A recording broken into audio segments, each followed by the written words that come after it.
पेश है दीप्ति कुशवाहा की कविता निर्वीर्य दुनिया के बाशिंदे। अपनी ही देह कारा है इनके लिए, चिपका है माथे पर प्रकृति की अक्षम्य भूल का कलंक, कोई दोष नहीं जिसमें इनका। कुल परंपरा के शुगान से भरे धर्म ग्रंथों में इनकी कोई पहचान नहीं, बस नाम में एक झूठी गरिमा किसी धनुर्धारी या सुदर्शन चक्रधारी के नाम से जुड़ने के बाद जो दिखाती है किसी दैवीय परंपरा से संबंध। कलयुग में राज करने का वरदान भी लिखा हुआ है वहीं कहीं पीले पन्नों पर, और भुगत रहे हैं वर्तमान का शाप ये बेखबर। सुदूर अतीत की पीठ तक मिलते हैं बूची जिंदगियों के प्रमाण। मिस्र, बेबीलोन, मोहनजोदड़ो अपने इतिहास में दबाए हुए हैं तह दर तह नपुंसक आहों के निशान।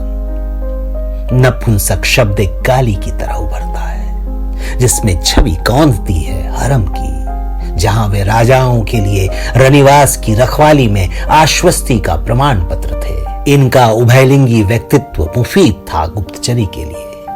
खत्म हुए राजा, खत्म हुए हरम, ये बचे रहे वस्तु बन गए शर्म की। जन्म लेते ही परिवार के लिए बन जाते हैं अबूझ प्रश्न चिन्ह। जग हसाई का सबब बलैया नहीं ली जाती इन किलकारियों की, जो माँ के आंचल में उदासीनता, पिता के हृदय में कटुता घोलती है। गुलाबी या आसमानी कोई रंग नहीं होता नाथ वाले इन अनाथों के लिए। बचपन में मिला नाम भी साथ नहीं निभाता दूर तक, दोबारा नामकरण के साथ हिस्सा बन जाते हैं द्वंद्व से भरे विरूप संसार का। नकली उरोजों और स्त्रैण पोशाकों के साथ फूहड़ कोशिशें करते हैं संपूर्ण स्त्री दिखने की। पुंसत्व का त्याग एक बड़ा सवाल है। प्रकृति सौंपती है इन्हें जीवन के सफर के लिए धूप, हवा, पानी और अनाज की वही रसद जो हम सबके हिस्से में है। संवेदनाओं में बख्शती है एक सी तासीर। नर मादा की कीमिया में डूबे हम रहते गाफिल कि हमारी फिक्र का एक टुकड़ा कम कर सकता है कापुरुषों के जीवन यापन की यंत्रणाएं, बढ़ा सकता है विरोधाभासों के विरोध की हिम्मत। यहां घोषणा पत्रों में लुभावने वादे हैं, विकास की परिभाषाओं में प्रदान की जा रही सुविधाएं और आरक्षण। किसी भी शारीरिक कमी से पीड़ित लोगों को वहीं इस अवयव विशेष के अविकास के लिए सहानुभूति भी नहीं है किसी के पास। कोई दंड तय नहीं उनके लिए जो दुत्कारते हैं इन्हें, बरसाते हैं बहिष्कार के चाबुक। कोई दरवाजा नहीं खुलता इन पर, न मानव का न मानवाधिकार का। यौनिक पहचान की बंद भूल भुलैया में स्वाहा हो जाने के लिए शापित है इनका प्रच्छन्न सामाजिक जीवन। कटु और मधुर स्मृतियों के धागों को तोड़कर इन्हें निकल जाना होता है अंतहीन रास्ते पर, जहां नहीं होते माँ पिता की ममता के पेड़, भाई बहन के नेह की लताएं नहीं होती उस दुनिया में। आगे बढ़ते इन कदमों की किस्मत में नहीं होती कभी घर वापसी। ये बंजर मरुभूमि है, कोई बीज नहीं डाला जाता आजीवन जिस पर। आर्द्रता भी नसीब नहीं होती प्रेम की, उपेक्षा के थपेड़े झेलते हुए बस मेड़ पर ठहर जाता जीवन। हर पुरुष में होती है एक स्त्री, हर स्त्री में होता है एक पुरुष। यह कहने वाले ज्ञानी भी नहीं बता पाते दर्शन की किस दहलीज पर होगी सुनवाई मनु के इन वंशजों की। स्त्री के देह में पुरुष का मस्तिष्क या पुरुष की देह में स्त्री का डोलते पेंडुलम सा मन लिए वे आपकी खुशियों में अपनी खुशियां तलाशते हैं, शफा उड़ेलते हैं अपनी दुआओं की, ताकि आपका सुख दो का पहाड़ा पड़ सके। बदले में दुराग्रह का प्रसाद लेकर लौट जाते हैं अपनी निर्वीर्य दुनिया में, किसी नए संग्राम के स्याह दस्तावेज पर करने के लिए हस्ताक्षर। इनके आकाश की सीमा बस इनकी आंखों तक किसी रहस्यमय संसार के बाशिंदों जैसे अपने वंश की अंतिम इकाई ये अर्धनारीश्वर। थकी उत्पीड़ित नींद के दौरान भूले भटके आने वाले सपनों में शायद आता होगा कोई राजकुमार सफेद घोड़े पर होकर सवार, या कोई परी करती होगी इंतजार, हथेली पर भौं का बाल रख क्या मांगते होंगे वे, या उड़ा दिया करते होंगे उसे बिना कुछ मांगे उस कृपण कठोर दाता को दुविधा से उबारने के लिए।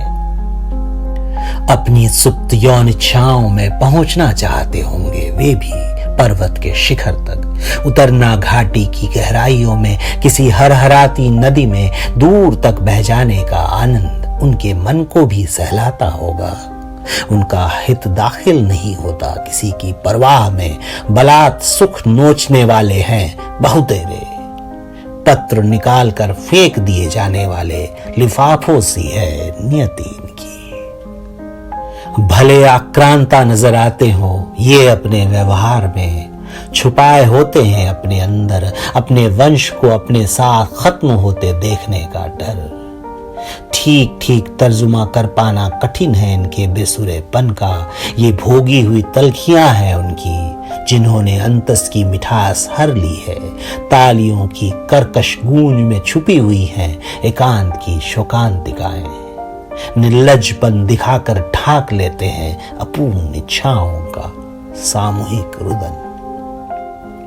हार्मोनों की जटिल कुटिल दगाबाजी में फंसे तितिलिंगी सही पदार्थ नहीं है नोबेल के लिए। चिकित्सकीय हलकों में किसी सुगबुगाहट का बायस ये नहीं, साहित्यिक विमर्श की कोई धारा भी छूते हुए नहीं निकलती इनको, बाजार में चलने वाले सिक्के भी ये नहीं। शस्त्र और शास्त्रों में उलझे लोग जो हर मनुष्य को उपयोग की वस्तु समझते हैं, इन्हें उपकरण में नहीं बदल पाए हैं अभी, इसलिए इनकी मौत की खबर अखबार के किसी कोने में नहीं छप रही। नहीं छप रहा कि कुछ लाशें जमींदोज की जा रही हैं, गड्ढों में सीधी खड़ी करके थूकी जा रही जिन पर जूतसा अपनी ही बिरादरी द्वारा चप्पलों से पीटी जा रही है इस आस में कि फिर कभी इस योनि में न लौटे। शस्त्र और शास्त्रों में उलझे लोग जो हर मनुष्य को उपयोग की वस्तु समझते हैं, इन्हें उपकरण में नहीं बदल पाए हैं अभी, इसलिए उनकी मौत की खबर अखबार के किसी कोने में नहीं छप रही। नहीं छप रहा कि कुछ लाशें जमींदोज की जा रही है, गड्ढों में सीधी खड़ी करके थूकी जा रही है जिन पर जुगुप्सा अपनी ही बिरादरी द्वारा चप्पलों से पीटी जा रही है इस आस में कि फिर कभी इस योनि में न लौटे। समय के समंदर में झंझावतों के बीच बिना नाविक बिना पतवार भटकती है जो नौकाएं, डगमगाती और झकोले खाती अंततः कहां जाती है कौन जानता है। समय के समंदर में झंझावतों के बीच बिना नाविक बिना पतवार भटकती है जो नौकाएं, डगमगाती और झकोले खाती अंततः कहां जाती है कौन जानता है।